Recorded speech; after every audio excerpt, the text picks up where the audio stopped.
Hello, my name is Dr. Jeff Golini, and welcome to another episode of Ask the Scientist. This show is about busting myths and bringing you the truth. Hey, Curtis from Indiana sends me an email and says, "Hello, Dr. Jeff. I have a question about creatine. I was told if I eat a good amount of red meat, I don't need to take creatine. Is this information accurate?" Well, Curtis, that's a great question, and I'm going to assume that you are an active athlete, and that's the way I'm going to answer this question. First of all, realize that red meat does contain creatine, but depending on how you cook that meat will depend on how much creatine is left. If you like your meat well done, you're converting a good amount of it to creatinine. If you cook it on a barbecue under high heat, you're converting that creatine to creatinine.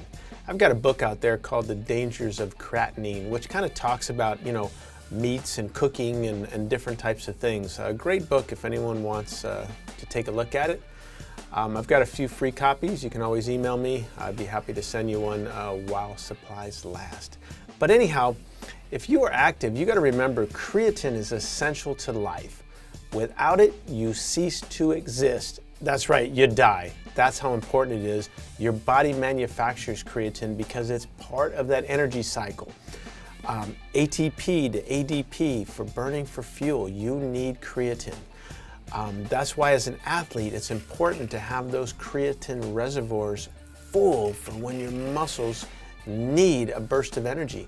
How are you going to accomplish that? You can't eat red meat all throughout the day. It takes too long to digest, so your creatine stores are going up and down. Your body's just producing enough to keep you maintained. You want to burst, you're going to have to take in a supplement. Now, the other thing I need to say is there is only one form of creatine that works. It's the gold standard, and that is creatine monohydrate. It's the most researched form, and it's the only form that you want to use. All other forms are rubbish. Don't use creatine HCl, creatine AKG, creatine nitrate, creatine who knows whatever.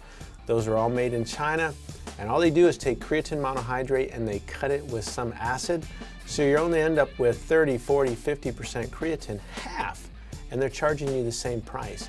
Their whole claim to fame is it goes in the solution better. Who cares? Creatine monohydrate is already water soluble at the levels that we are taking.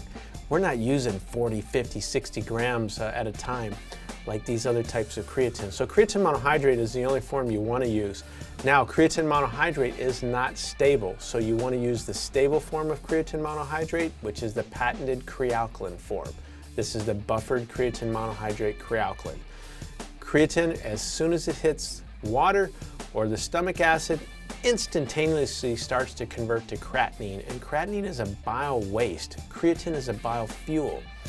Creatinine is what causes all of those side effects: water retention, stomach issues, diarrhea, cramps, headaches, you name it. That's from creatinine. So you don't want to be ingesting creatinine. You want to make sure that you use the stable creatine Crealkaline. So there you have it. Continue to eat your red meat, but you are going to need to supplement with a creatine product to maximize your gains. Recuperation, recovery, endurance, stamina, strength, you name it, creatine does it.